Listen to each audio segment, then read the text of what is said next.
O bíblico diz assim, nós vamos ler esse texto e meditar naquilo que Deus irá falar conosco. Ezequiel 37. Veio sobre mim a mão do Senhor, e o Senhor me levou em espírito e me pôs no meio de um vale, que estava cheio de ossos, e me fez andar ao redor deles. E eis que eram muito numerosos sobre a face do vale, e estavam sequíssimos. E me disse: Filho do homem, poderão viver esses ossos? E eu disse: Senhor Jeová, tu o sabes. Então me disse: profetiza sobre esses ossos, e dize-lhes: ossos secos, ouve a palavra do Senhor. Assim diz o Senhor Jeová a esses ossos: eis que farei entrar em vós o Espírito, e vivereis.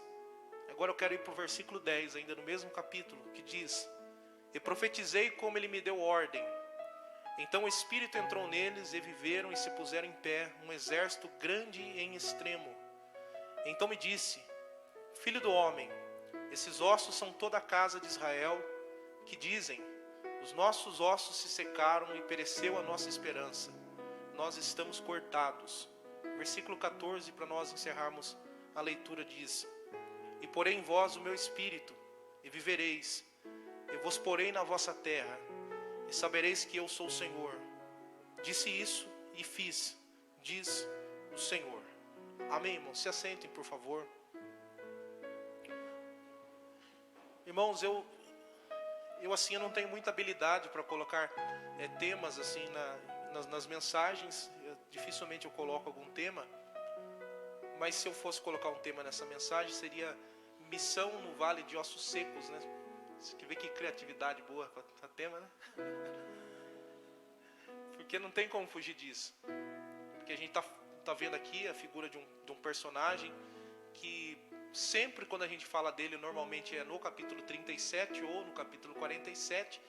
Eu sempre costumo dizer, quando o pregador fala Ezequiel, eu já pego a Bíblia, já vou abrindo ou no 37 e no 47, que um fala do vale dos ossos secos e outro fala das águas purificadoras.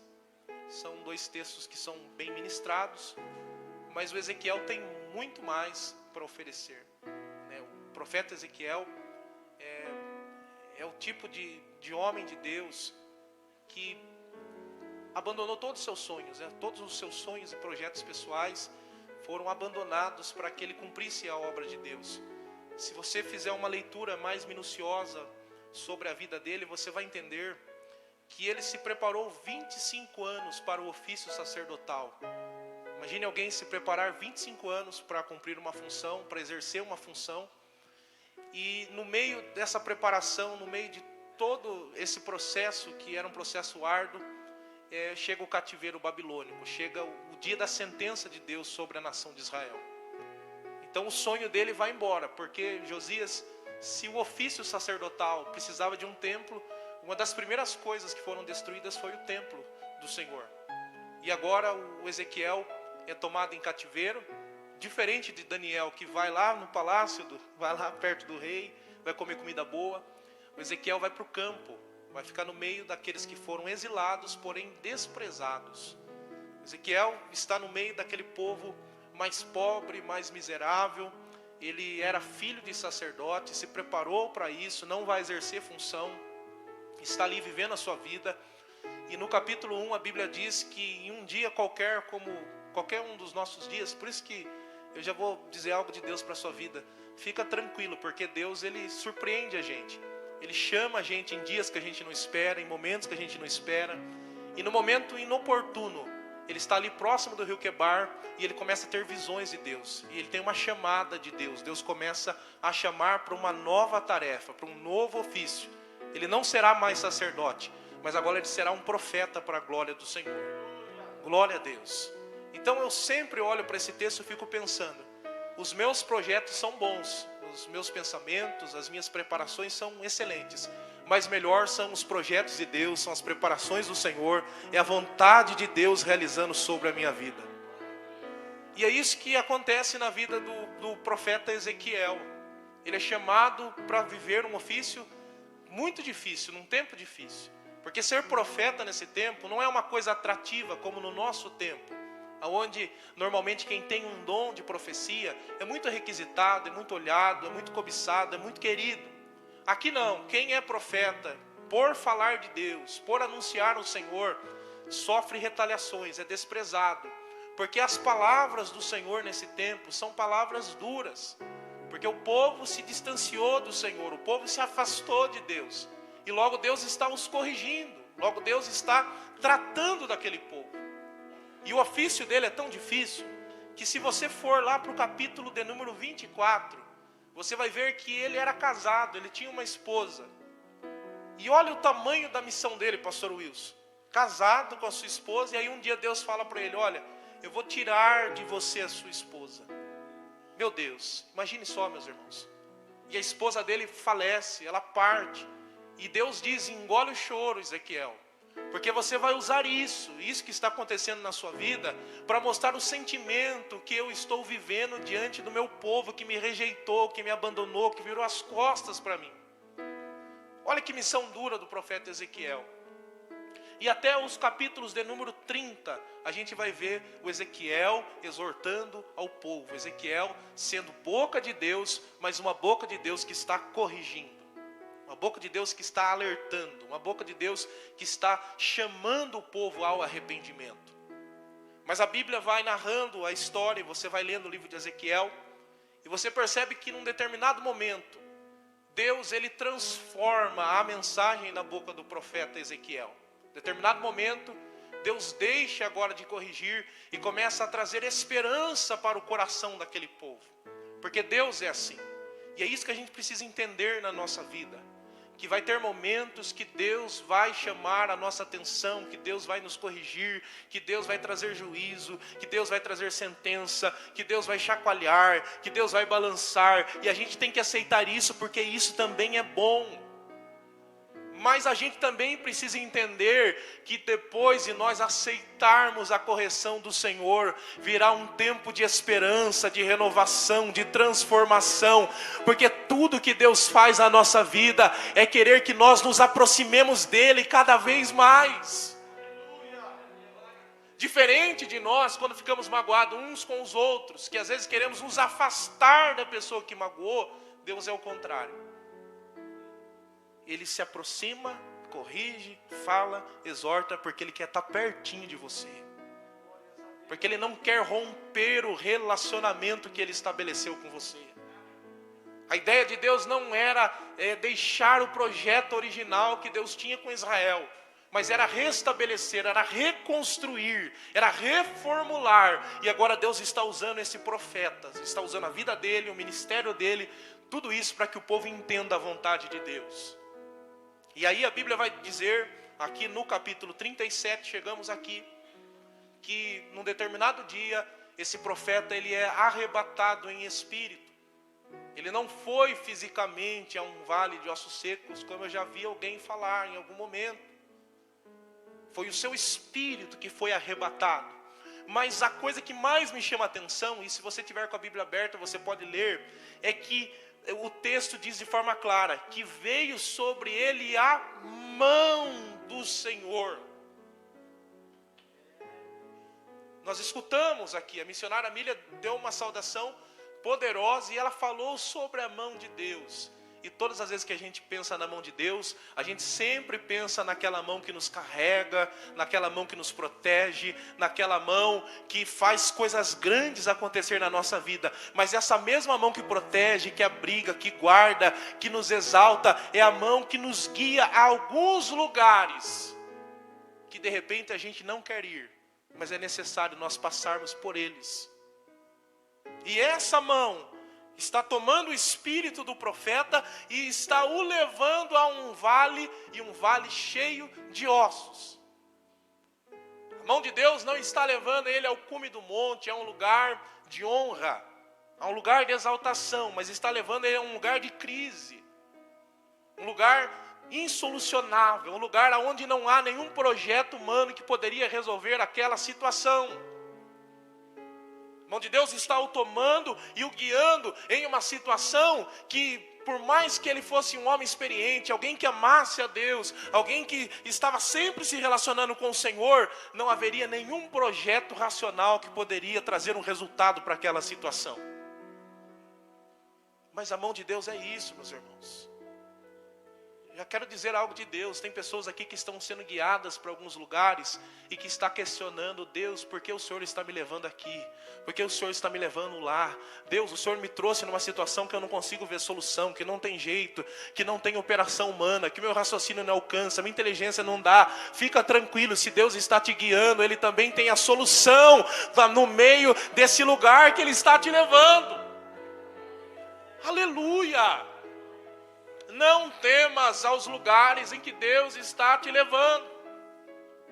Deus está o guiando, levando a um vale cheio de ossos. E aí Deus ainda diz para ele: e me fez andar ao redor deles. Sabe o que eu gosto desse versículo 2? Que chama muita atenção. Que normalmente quando a gente chega diante de situações difíceis, a gente tem uma reação natural. A gente quer ignorar a situação. É natural do ser humano.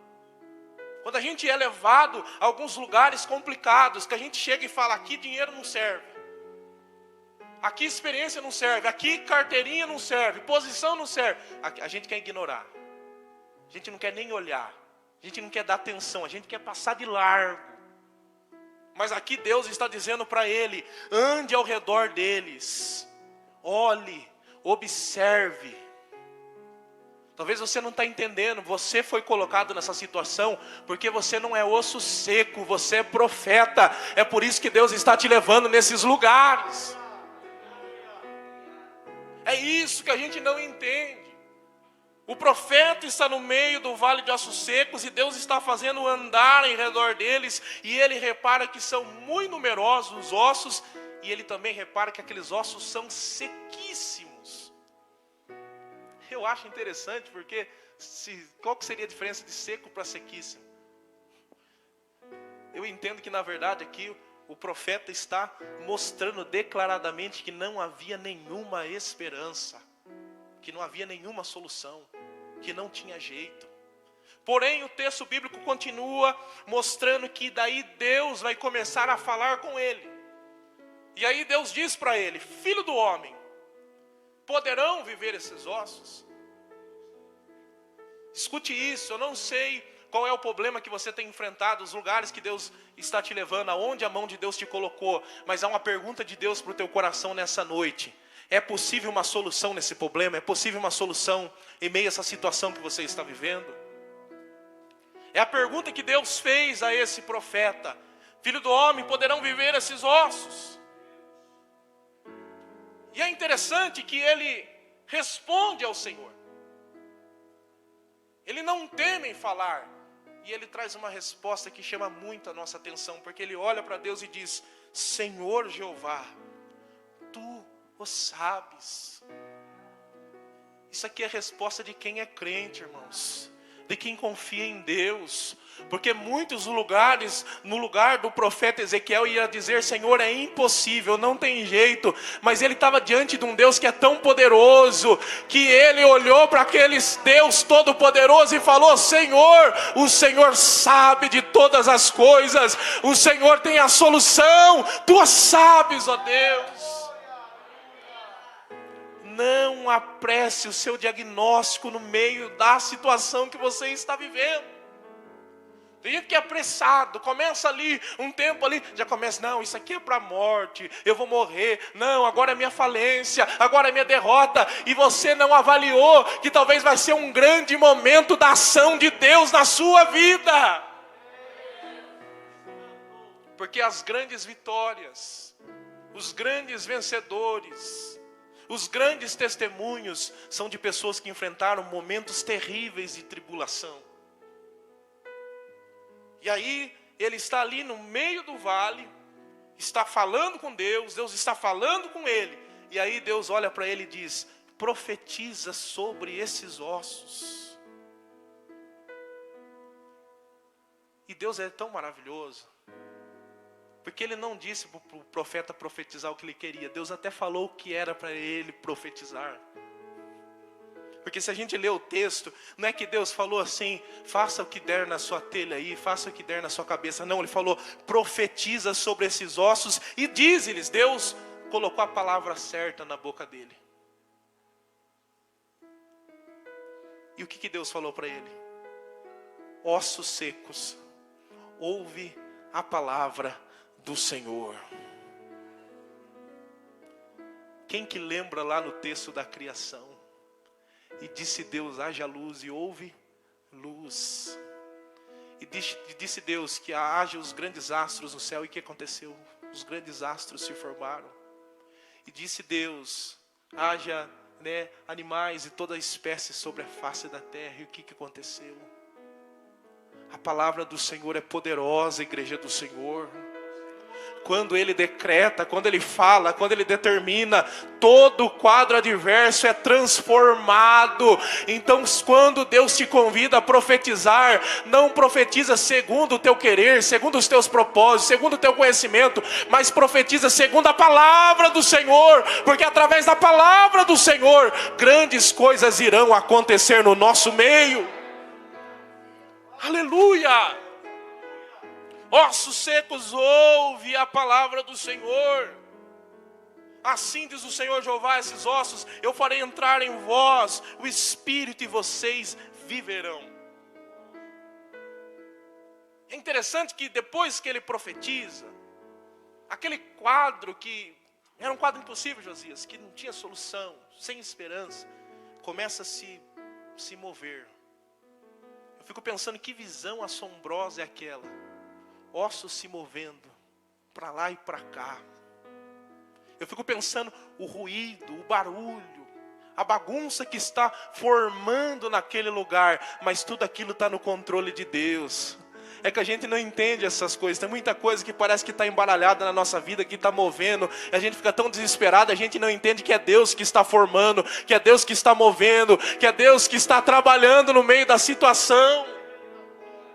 E aí ele vai mexendo. A Bíblia diz que depois que ele profetiza, um forte ruído acontece, e daí um reboliço vai acontecendo, os ossos vão se juntando, cada um no seu lugar. Eu gosto demais dessa expressão, porque Deus, quando mexe nas coisas, Ele não mexe nas coisas para nascerem da forma que era antes. Não, Ele não mexe nas coisas para ficarem bagunçadas, não. Ele, quando mexe, Ele mexe para acertar. Ele mexe para deixar cada coisa no seu devido lugar, da forma certa, da forma correta, mas da forma correta dEle, não da nossa. E aí foi se formando, cada osso ao seu osso. Daqui a pouco nervos começaram a crescer, daqui a pouco carne começou a crescer, e no final havia pele sobre eles, e estava ali um grande exército.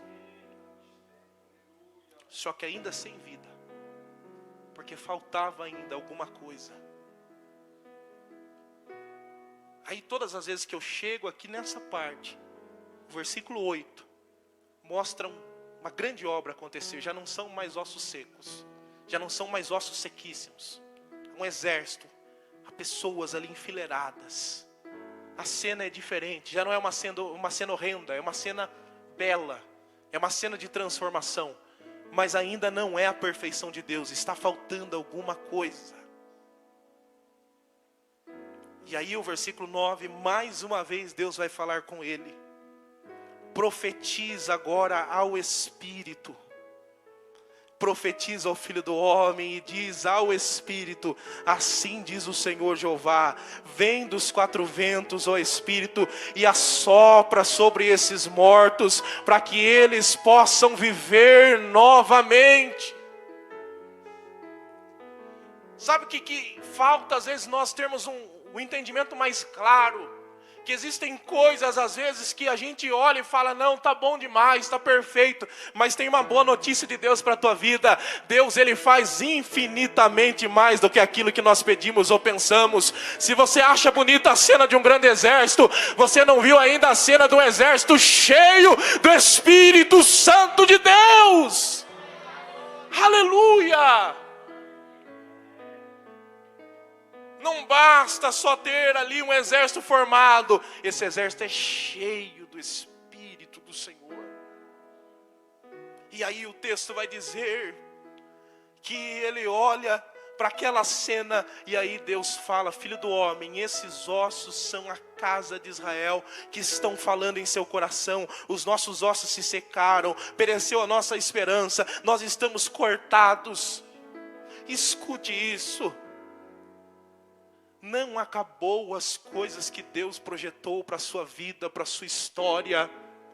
Você foi para esse vale aí porque você vai ver grandes coisas de Deus na tua vida.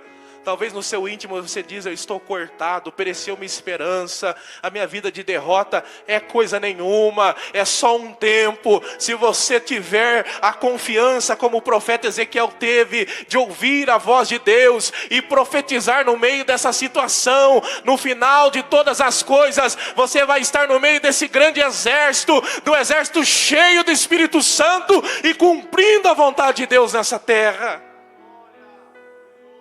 Aleluia! Eu profetizei, ele vai dizer.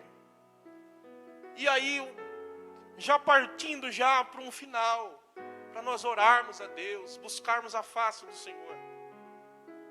O versículo 14, depois de toda essa cena que é simbólica, simbolizando Israel, que também fala conosco nessa noite, há uma promessa de Deus no versículo 14 que diz: e porém em vós o meu Espírito.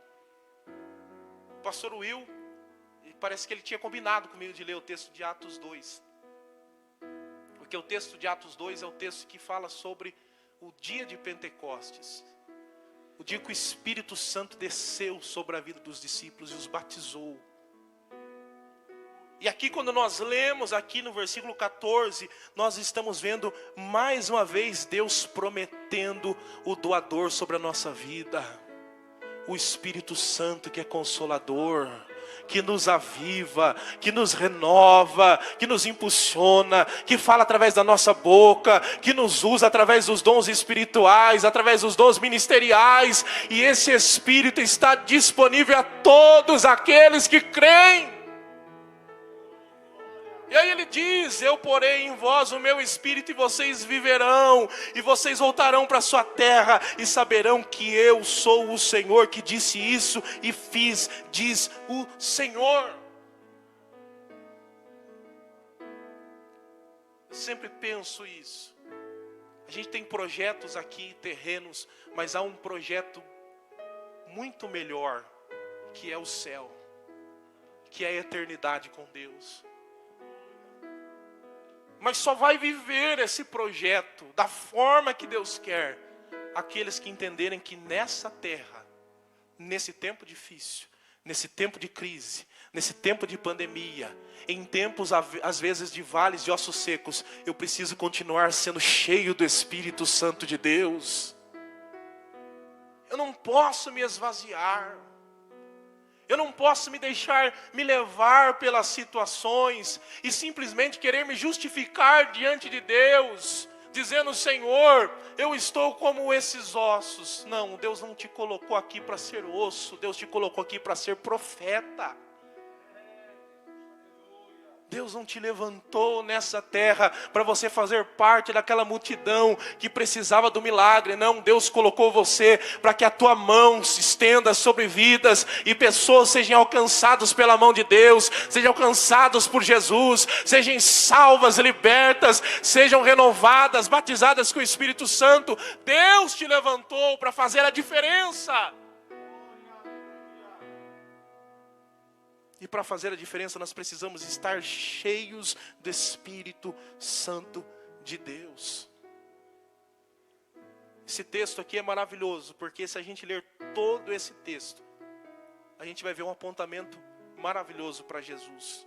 Porque no versículo 24 ele diz: o meu servo Davi reinará sobre eles, e todos eles terão um pastor. O motivo de nós estarmos aqui é porque nós temos um pastor. E esse pastor é Jesus Cristo. É Ele que guia a nossa vida, é Ele que transforma, é Ele que nos traz esperança. Tira todos os planos de derrota aí do seu coração, do seu pensamento. Não deixe essa ansiedade, essa angústia dominar os seus sentimentos. Não fique achando que você é mais um que está ali. Não, saiba que você tem uma missão definida por Deus. E essa missão é para que você seja um diferencial para a glória do Senhor. Um expoente no meio desse tempo difícil. Deus está levantando pessoas. E se você quiser fazer parte desse exército, cheio do Espírito Santo de Deus, deixa o Espírito Santo de Deus operar sobre a tua vida. Se você desejar, se coloque em pé. Quem que desejar, se coloque em pé. Eu quero convidar aqui o Ministério de Louvor. Nós vamos adorar a Deus com mais uma canção. Enquanto eles vêm, vamos adorar a Deus. Eles vão se preparar aqui com uma canção. Mas enquanto eles se preparam, feche os teus olhos. Mão no teu coração.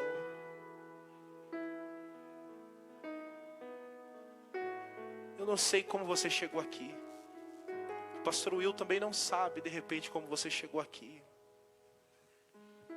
Nós estamos aqui como parte de um exército. E que em alguns momentos nós somos guiados e levados em alguns vales, em alguns lugares que não há esperança. Mas nessa noite o Espírito Santo está dizendo que há esperança para você. Nessa noite o Espírito Santo está dizendo que quer te encher mais. Quer te dar autoridade para profetizar no meio desse vale.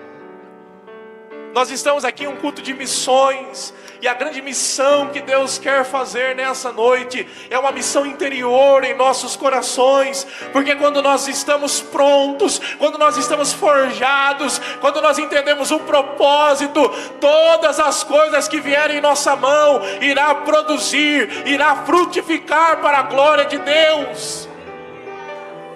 Missão no meio do vale de ossos secos. É para isso que Deus te chamou. Se você puder, comece a orar, comece a falar com Deus. Antes dos irmãos estarem adorando, fale com Deus. Eu quero ouvir a tua voz. Eu quero ouvir a igreja orando. Quero ouvir você falando com o Senhor. Fale com Ele. É a mão de Deus que está te levando. Você não entendeu, mas é a mão de Deus que está no controle. Você não consegue enxergar e ver o propósito, mas Deus vai te usar no meio dessa situação. Deus vai usar a tua boca, as tuas mãos, os teus pés. Oh Espírito Santo de Deus, se você desejar, comece a pedir a presença de Deus. Comece a pedir a presença do Espírito Santo. Ele quer te encher, Ele quer transformar, Ele quer operar, Ele quer manifestar a graça dEle sobre a tua vida nesta noite.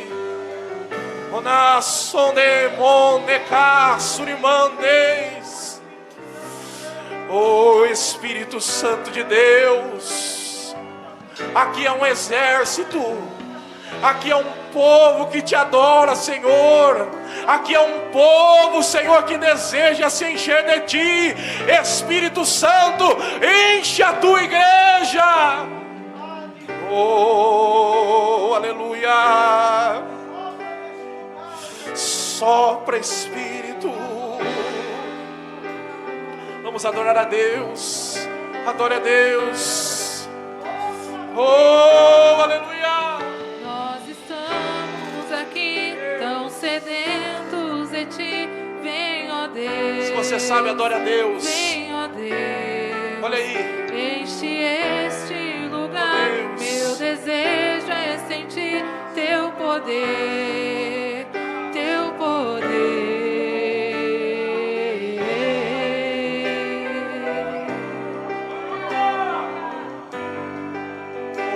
Espírito Santo de Deus, nós estamos aqui. Quem está aqui? Sedentos de Ti. Vem, ó Deus. Olha aí. Vem, ó Deus. Enche este lugar. Meu desejo é sentir Teu poder. Teu poder. Então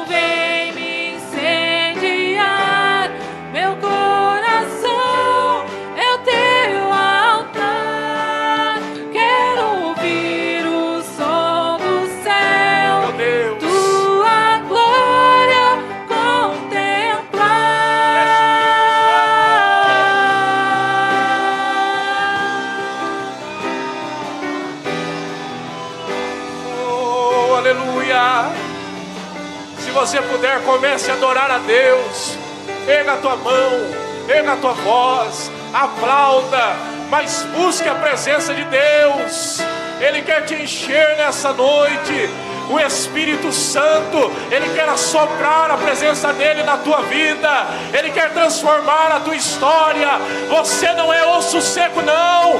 Você é profeta no meio do vale. Oh, aleluia!